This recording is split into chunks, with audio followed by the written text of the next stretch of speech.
আসসালামু আলাইকুম। অলি স্যারের লাইভ ক্লাসে সবাইকে স্বাগতম। আজ আমরা হাইপোথিসিসের দ্বিতীয় ক্লাস করব। এর আগে একটা ক্লাস হয়েছিল গতদিন, লেকচার শিটের প্রবলেম 1 এবং প্রবলেম 2 করছিলাম। হাইপোথিসিস থেকে অনেক সময় বড় প্রশ্ন আসে, বিশেষ করে ফাইনাল ইয়ারে যারা আছেন তাদের জন্য বড় প্রশ্ন এখান থেকে আসে। থার্ড ইয়ারে মার্কেটিং এ যারা আছে তাদের জন্য বড় প্রশ্ন আসে। অ্যাকাউন্টিং এবং ম্যানেজমেন্ট ফিনান্স যারা আছে তাদেরও কিন্তু আসতে পারে, আসবে না এরকম না। আপনার যেহেতু 6টা অঙ্ক করলে বা 3টা ক্লাস করলে আপনাকে 10 নাম্বার পাওয়ার একটা সুযোগ আছে, তাই করতে পারেন। আর যেহেতু সম্পূর্ণ বইয়ের সব অঙ্ক করাই দিব তাই করাচ্ছি। আপনার কাছে এই চ্যাপ্টার যদি কঠিন মনে হয় আপনি বাদ দিতে পারেন। বইতে অনেক চ্যাপ্টার আছে, সবগুলো আমি দেখাই দিব ইনশাল্লাহ। পরীক্ষার আগে সেখান থেকে কমাই দিব যে কোনগুলো করা উচিত, কোনগুলো বাদ দেওয়া উচিত, এটা আমি বলে দিব। তাই ক্লাস শুরু করে দিচ্ছি। প্রবলেম 3। ক্লাসের আগে আরেকটা বলে দিই, কালকে স্ট্যাটিস্টিক্স এর উপরে সেকেন্ড ইয়ারদের একটা স্পেশাল ক্লাস হবে, সেখানে শর্ট সাজেশন দিয়ে দিব ইনশাল্লাহ। টাইম টাইম জানাই দিব মেসেঞ্জার গ্রুপে। Problem 3, intelligence test intelligence test on group of boys and girls gives the following result. একটা বুদ্ধির পরীক্ষায় মেয়েদের কিছু তথ্য আসছে এখানে, ছেলেদের কিছু তথ্য আসছে এখানে। এখন is there a significant difference in the mean score obtained by boys and girls? বলতেছে এখানে যে ছেলে এবং মেয়েদের রেজাল্ট হয়েছে, এই রেজাল্টের মাঝে কোনো তাৎপর্যপূর্ণ তফাৎ আছে কিনা। এই রেজাল্টের মাঝে দুইটা গ্রুপের যে রেজাল্ট হয়েছে এদের মাঝে কোনো তাৎপর্যপূর্ণ তফাৎ, গুরুত্বপূর্ণ কোনো তফাৎ আছে কিনা সেটা টেস্ট করে বের করতে বলছে। এটা বের করতে হলে অবশ্যই আপনাকে হাইপোথিসিস করতে হবে। হাইপোথিসিসের মাধ্যমে আপনি এটা টেস্ট করতে পারবেন। এখন আপনাকে সব সময় অঙ্কের উপরে আপনাকে একটা লাইন লিখে নিতে হবে। গত ক্লাসে বলেছিলাম লাইনটা আজকে শিখিয়ে দিব। আগে প্রশ্নটা একটু উঠে নি, তাহলে অঙ্ক বুঝতে সুবিধা হবে। প্রবলেম 3 করতেছি। প্রশ্নে বলা আছে দুইটা গ্রুপ, একটা গ্রুপ হলো গার্ল, একটা হলো বয়। তাদের মিন দেওয়া আছে 75 আর 70, আর এসডি দেওয়া আছে হলো 15 আর 20, না এন এর মান দেওয়া আছে 150 এবং 250। এর মাঝে প্রশ্ন লেখা শেষ, এখন আমরা প্রশ্নের আলোচনা করব। দুইটা বুদ্ধির পরীক্ষা হয়েছে দুইটা দলের মাঝে। 150 জন মেয়ে ছিল, জন এটাকে এন দ্বারা, এন দিয়ে বুঝিয়ে দিচ্ছে এগুলা মানুষ। 150 জন সংখ্যা, 150 জন মেয়ে এবং 250 জন ছেলের মাঝে একটা বুদ্ধির পরীক্ষার মাঝে রেজাল্ট কি আসছে, গড় মিন মানে এক্স বারের মান দুইটা পাইছি আমরা, স্ট্যান্ডার্ড ডিভিয়েশনের মান পাইছি। প্রশ্নে এগুলো দেওয়াই আছে, স্ট্যান্ডার্ড ডিভিয়েশন মানে সিগমার মানটা দেওয়া আছে। তারা বলতেছে এই দুইটা গ্রুপের মাঝে কোনো তাৎপর্যপূর্ণ তফাৎ আছে কি জানার জন্য। তো আপনাকে এই সব অঙ্ক করতে গেলে প্রথম কাজ যে তফাৎ আছে কিনা বা কোনটা ভালো কোনটা খারাপ এইসব জানতে গেলে হাইপোথিসিস করতে হয়। তা এখানে প্রথমে একটা লাইন লিখতে, প্রতিটা অঙ্কের ক্ষেত্রে লাইন লিখবেন। গত দুইটা অঙ্ক দেখাইছি না, ওইখানে লিখবেন নাল হাইপোথিসিস।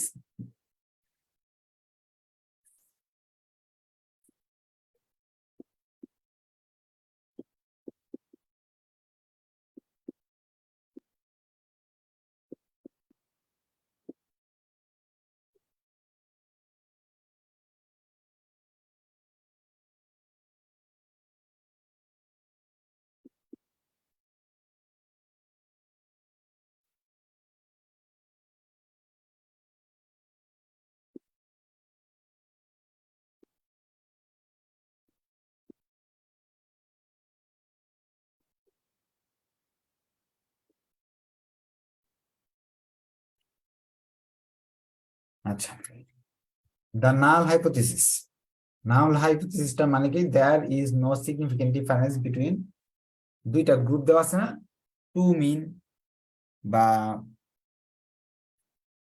স্যাম্পল মিন, বা যে দুইটা জিনিসের উপর তুলনা করতে হয় সেই দুইটা জিনিসের নাম লিখে দিবেন। বিটুইন মিন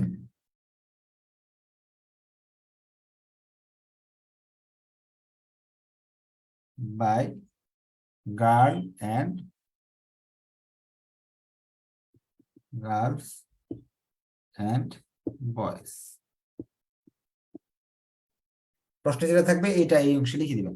যেমন আগের প্রশ্নে একটা মিন ছিল, একটা কি ছিল, পপুলেশন মিন, একটা মিউ ছিল, একটা এক্স বার ছিল। তাহলে বিটুইন লিখতেন তখন স্যাম্পল মিন অ্যান্ড পপুলেশন মিন। এখানে ছেলে মেয়ে দুইটা দলের মিন গুলার তফাৎ, বা দুইটার মধ্যে কি মিল আছে না মিল আছে, বা দুইটার মাঝে কোনো তাৎপর্য কোনো পার্থক্য আছে কিনা সেটা বলতে থেকে এই জন্য গার্ল এবং বয় লিখছি আমরা। এখন এখানে এই যে এতটুকু যে লিখলাম এটা প্রতিটা অঙ্কে লিখে দিবেন। এটার অর্থটা হলো, আমরা যদি নাল হাইপোথিসিস প্রমাণ করতে পারি তাহলে এদের মাঝে, এই দুইটা দলের মাঝে কোনো তফাৎ নাই। প্রমাণ যদি না করতে পারি তাহলে বুঝতে পারবো এদের যে রেজাল্ট আসছে দুইটার মাঝে অনেক ধরনের তফাৎ আছে, পার্থক্য আছে। এখন প্রমাণ করতে হলে অবশ্যই আমাকে জেড টেস্ট করতে হবে। সুতরাং জেড সমান সমান,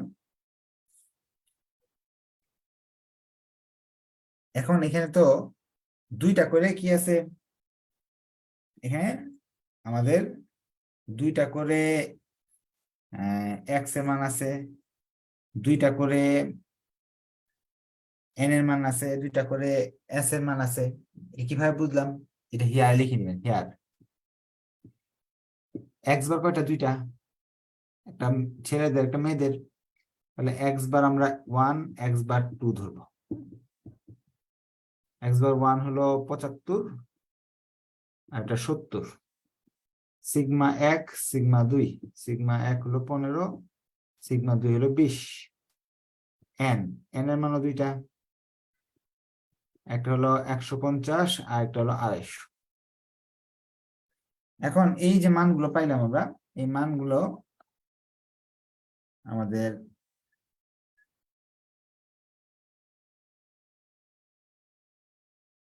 এখানে বসাতে হবে। এখন কোন সূত্র বসাবো? গত ক্লাসে আমরা শিখেছিলাম একটা যদি দেওয়া থাকে তথ্য তাহলে এক ধরনের সূত্র, আর দুইটা দেওয়া থাকলে আরেক ধরনের সূত্র। দুইটা তথ্য যদি থাকে, দুইটা এক্স বার, দুইটা সিগমা এরকম থাকলে গত ক্লাসে আমরা শিখছিলাম এরকম সূত্র, x1 minus x bar 2, x bar 1 minus x bar 2, পরে হলো sigma x square, sigma 2 square, নিচে কি এন এক এন 2, পর একটা রুট ওভার। এরকম একটা সূত্র গত ক্লাসে শিখেছিলাম। গত ক্লাস দেখে নিলে আজকে সুবিধা হবে। এই এক্স বার 1, এক্স বার 2 এর মান এখানে দেওয়া আছে 75 আর 70, রুট ওভার সিগমা একের মান হলো 15 আর সিগমা 2 এর মান হলো 20। এগুলোর উপরে স্কোয়ার আছে। এন এর মান হলো একটা 150 আর একটা হলো 250। এখন ক্যালকুলেশন করতে হবে আপনাকে। 70 থেকে 75 বাদ দিলে থাকে হলো 5। আর ক্যালকুলেশন আপনারা পারবেন, যেহেতু দুইটা অঙ্ক করতে হবে, এগুলো ক্যালকুলেশন যেহেতু সহজ ক্যালকুলেশন। 2.84। আমরা জানি এই উত্তরটা 2.84 কেন, 1.96 এর নিচে আসলে ঠিক আছে, আমাদের হাইপোথিসিস অ্যাকসেপ্টেড, আর কি এদের মাঝে কোনো তফাৎ নাই। কিন্তু যদি 1.96 মুখস্থ যেটা আছে ওইটার চেয়ে বেশি হয়ে যায় উত্তরটা, সেক্ষেত্রে রিজেক্টেড। গত ক্লাসে একটা কমেন্ট লিখতে শিখিয়ে দিয়েছিলাম, ওইভাবে আপনি কমেন্টটা লিখবেন। সবসময় লিখবেন এভাবে, কমেন্ট লিখবেন at 5% significant level,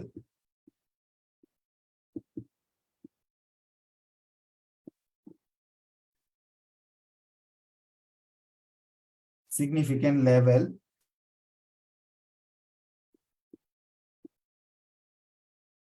z calculation 2 point এটা জেড ট্যাব টেবিলের মান মুখস্থ আপনার 1.96 এটা বড় হয়েছে এটা ছোট হয়েছে তাই কি লিখতে হবে সো বা therefore hypothesis null hypothesis rejected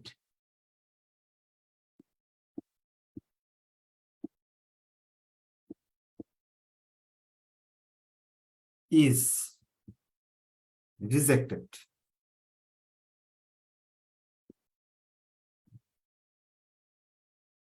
পরে লিখবেন রিজেক্ট হওয়াতে তার মানে কি এদের মাঝে নো সিগনিফিকেন্ট লেখা যাবে না অবশ্যই ডিফারেন্স আছে হাইপোথিসিস যদি রিজেক্ট হয় তার মানে মিল আছে অমিল আছে ডিফারেন্স আছে তখন আপনি এখানে আরেকটা লাইন লিখবেন এই লাইনটা আবার লিখবেন সো দেয়ার ইজ এ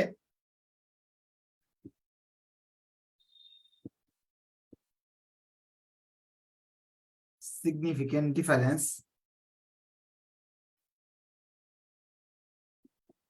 এই লাইনটা লিখে দিবেন ডিফারেন্স বিটুইন যা যা আছে এখানে যা লিখছেন তাই লিখে দিবেন তাহলে হবে আসলে আপনার কাছে এটা জটিল মনে হইতেছে দেখেন অঙ্কের সাইজ দেখছেন 3 লাইনে অঙ্ক শেষ 10 নাম্বার দিবে এই কথাগুলো লিখে তো নাম্বার দিবে কথাগুলো কি করতে হবে মুখস্থ করতে সব অঙ্কের জন্য এই কথাটা আর এই কথাটা মিলিয়ে নেবেন আবার বলে দিতেছি এই কথাটা সবসময় লিখে দিবেন এটার অর্থ হলো আমরা যে দুইটা জিনিস নিয়ে পরীক্ষা করতেছি এদের মাঝে যদি কোনো তফাৎ না থাকে তাহলে এই লাইনটা ঠিক আছে কারণ এই জন্য আমরা এই অঙ্কটা করলাম করার পরে এই মানটা যদি 1.96 চেয়ে 1.96 ছোট ছোট হয় তাহলে এই লাইনটা লিখে there for null hypothesis is rejected না অ্যাকসেপ্টেড লিখবো যদি ছোট হয় আর যদি বড় হয়ে যায় তাহলে রিজেক্টেড লিখবো পরবর্তীতে এই লাইনটা আবার উঠাই দিব there is a significant no লিখবো না কারণ কি নো লেখার কারণটা হলো রিজেক্ট হয়েছে দেখা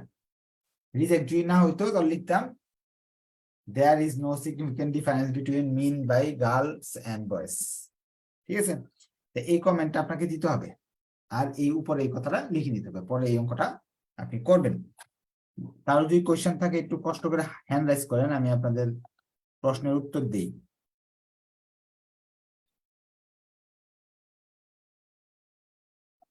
তার যদি কোনো কোশ্চেন থাকে তাহলে হ্যান্ড রাইজ করেন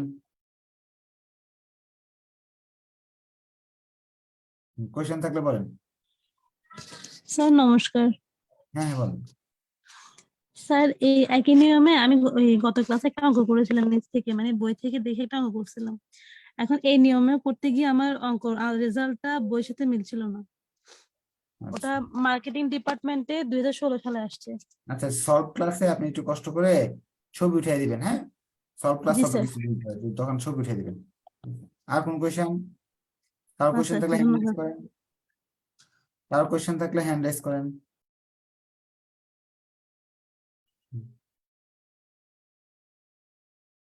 আচ্ছা এটা কিন্তু 4th ইয়ারের ক্লাসে হচ্ছে আপনার এটা এই হাইপোথিসিস তো 4th ইয়ারের স্টুডেন্টদের জন্য খুবই ইম্পর্টেন্ট 10 নাম্বার আসে এবং এই প্রতি বছর এই কয়টা অঙ্ক এখানে আছে হাইপোথিসিসের দেখেন তো গুনে 1টা 2টা 3টা 4টা 5টা 6টা না মোট 9টা অঙ্ক আছে 9টা থেকে 2টা বাদ যায় 7টা অঙ্ক থেকে একটা করে হাইপোথিসিসের অঙ্ক কমন পড়ে 4th ইয়ারে আপনার 4th ইয়ারের ক্লাস হচ্ছে এটা হ্যাঁ আপনি আপনার বই থেকে এটা মিলিয়ে দেখেন যে আপনার এই চ্যাপ্টারটা আছে কিনা আছে আপনাদের জন্য এই চ্যাপ্টারটা করাচ্ছি সেকেন্ড ইয়ার থার্ড ইয়ারের জন্য করাইতে আমি এই চ্যাপ্টার না করাইলে চলতো কারণ এখান থেকে তো প্রশ্ন কম আসে আসার ইম্পর্টেন্ট কম আচ্ছা না একজন লিখছে যে কমেন্টে যে 4th ইয়ারের ক্লাস কখন হবে এটা 4th ইয়ারের ক্লাস এটা কি ক্লাসগুলো কিছু সমন্বয় হয় আমার এখানে কারণ আমার এখানে স্টুডেন্ট অনেক বেশি আর সাবজেক্ট অনেকগুলো পড়াই যখন হাইপোথিসিসটা ধরেন 3টা সাবজেক্টে আছে বা 3টা 4টা সাবজেক্টে আছে সবার প্রশ্ন কি বলে সিলেবাস একরকম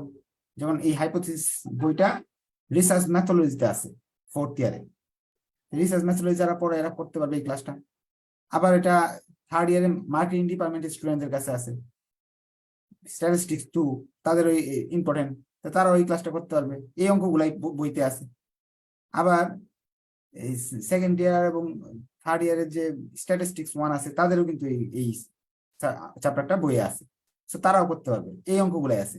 আপনারা দেখেন না যখন আপনি যখন ফাইনাল ইয়ারে পড়তেছেন, আপনার ধরেন একটা বইয়ের মাঝে দেখবেন ফার্স্ট ইয়ারে একটা অঙ্ক দিয়ে রাখছে, হ্যাঁ, যে ফার্স্ট ইয়ার বা সেকেন্ড ইয়ারে আসছে, তো ওটা কি আপনার বইটা কি সেকেন্ড ইয়ার ফার্স্ট ইয়ার হয়ে গেল?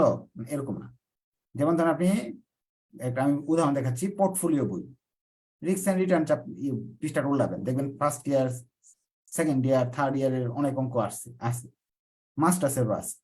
তো বইটা তো আপনার মাস্টার্সের না, আপনার ফাইনাল ইয়ারের বই।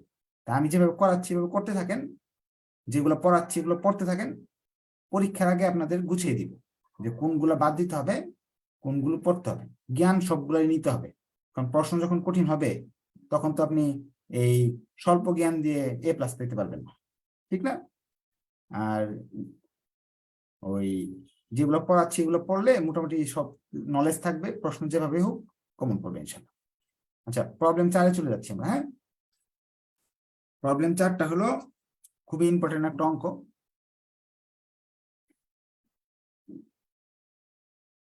আপনার অনেকবার ইউনিভার্সিটি কোয়েশ্চেনে আসছে এই অঙ্কটা, চেঞ্জ হয়ে আসে আর কি, র্যান্ডম স্যাম্পল। প্রবলেম 4টা তো ভেজালের অঙ্ক, সময় লেগে যাবে অনেক। আচ্ছা, পড়াই যতটুকুই লাগে। এখানে বলছে এ random sample 234 student from 450 student in Dhaka university and 171 students from 380 students of Russian universities gave their opinion against smoking. এখানে এই অঙ্কগুলাতে একটা সমস্যা হলো, প্রবলেম 4, আপনি একটা জরিপ করছেন, ঢাকা ইউনিভার্সিটি গেলেন, যে জরিপ করলেন 450 জন স্টুডেন্টের কাছে মতামত দিলেন, যার মাঝে 234 জন বলল ধূমপান করা, সিগারেট খাওয়া আমি বিপক্ষে, আমি এটা পছন্দ করি না। আবার রাজশাহী ইউনিভার্সিটি গেলেন, ওখানে 380 জন মানুষের মাঝে আপনি গবেষণা করলেন বা জিজ্ঞেস করলেন, তারা বলল যে 171 জন বলল যে আমরা স্মোকিং এর বিরুদ্ধে। এই কথাটা লেখা আছে, এই এতটুকু লাইনে এই কথা লেখা আছে। 2টা ইউনিভার্সিটিতে জরিপ করা হয়েছে, স্যাম্পল নেওয়া হয়েছে, তারা স্মোকিং এর বিরুদ্ধে মতামত দিছে 1 জন লোক। এখন তারা প্রশ্ন হচ্ছে, is the difference of opinion of 2 university students আর সিগনিফিক্যান্ট এট 5% সিগনিফিক্যান্ট লেভেল। বলতেছে যে আমরা এই দুইটার মাঝে কোন তাৎপর্যপূর্ণ তফাৎ পাই কিনা জিজ্ঞেস করছে। 5% আমাদের সন্তুষ্টির লেভেল, 5% ছাড় দেওয়া যাবে। এখন এই প্রমাণটা করার জন্য আমাকে অবশ্যই এন গুলা দেওয়া আছে, যেমন এই যে দুইটা জিনিস, যে সংখ্যা কতজন মানুষের মাঝে পরীক্ষাটা করছেন, 450 জনের মাঝে, তো এন এর মান তারা দিয়ে দিচ্ছে N1 N2, কিন্তু এখানে মিন দেওয়া নেই, স্ট্যান্ডার্ড ডিভিয়েশন দেওয়া নেই, তাহলে আমি সূত্র কোনটা ব্যবহার করবো? উপরের কথা লিখতে হবে, ওইগুলো বাক্য আর লিখে দিলাম না। এখন আপনাকে এরকম যদি অনুপাতের অঙ্ক দেওয়া থাকে, দুইটা গবেষণার মাঝে এতগুলা আনসার আসছে, এতগুলা নেগেটিভ আসছে, সেই ক্ষেত্রে আপনাকে প্রপোর্শনের সূত্রটা ব্যবহার করতে হবে। জেড টেস্টের আরেকটা সূত্র শিখাচ্ছি আপনাকে, প্রপোর্শনের সূত্র, P1 - P2 root over P1 - P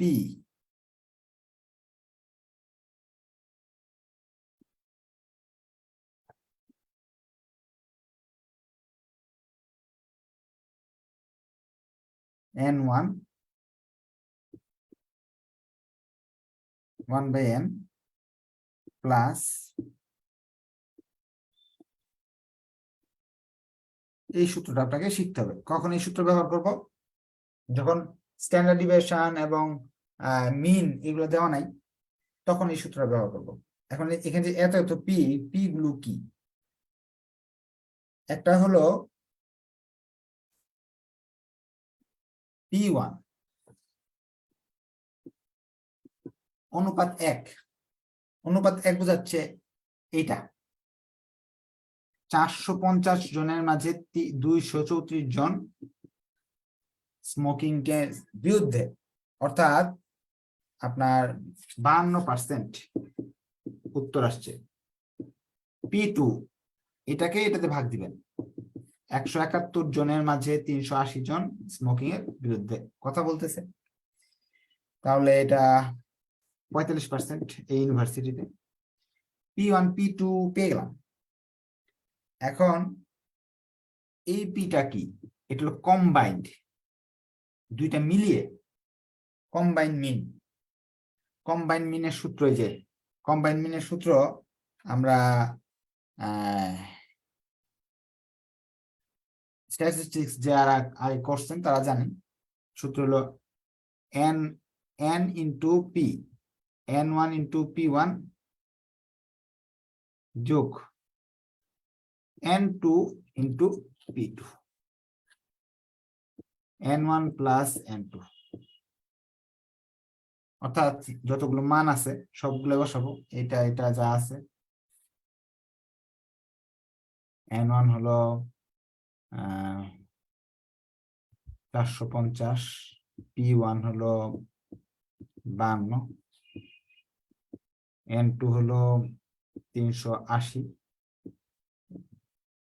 p2 হলো 45,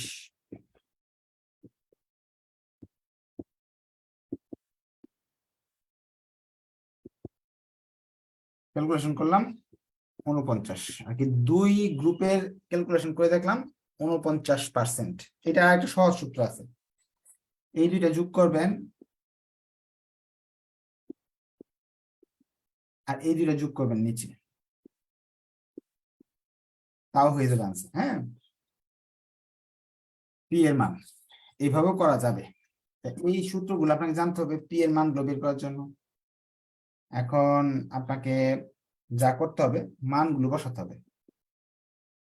P1 এর মান হলো যেটা 0.52 মাইনাস 0.45, পরে রুট ওভার, শুধু পি এর মান হলো 4.9,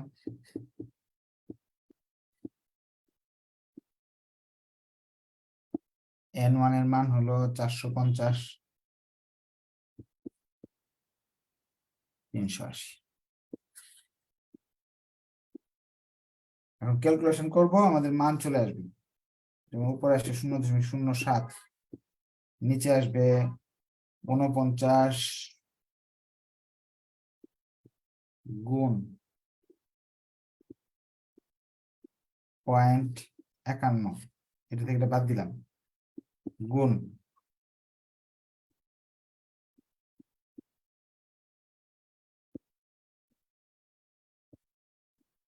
এখন ক্যালকুলেটর চাপ দিলাম, মান একটা আসবে হলো 2.33। আমরা এরপরে হাইপোথিসিস রিজেক্টেড, কারণ কি হাইপোথিসিস রিজেক্ট হলো আমরা এটার মানটা বেশি বড় আর এটা হলো ছোট, হাইপোথিসিস রিজেক্টেড। কত সহজ অঙ্ক, এতটুকু সহজ অঙ্ক 10 নম্বর পাওয়া যায়। এটা এই বছরের আগের বছর 4th ইয়ারে আসছিল আপনার ইয়েতে, রিসার্চ ম্যাথোলজি অ্যাকাউন্টিং ডিপার্টমেন্ট।